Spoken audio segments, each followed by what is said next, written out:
Hello and welcome to Okuma. My name is Jochen Ondra. I'm the product specialist for multitasking machines and lathes.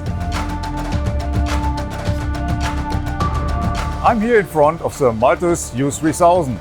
The MULTUS U series is our modular multitasking machine. The machine is always equipped with a main spindle and the H1 turret. In this case, we equipped the second side with our sub-spindle tailstock function, and we have a lower turret to shorten lead times. As a special function, we show B-axis turning live here on the EMO show.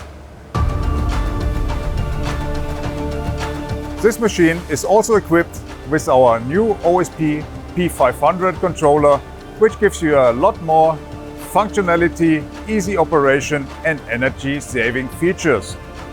If you want to see it live, visit us on the EMO show Hall 15, booth B36. If you need further information, contact us under info@okuma.eu.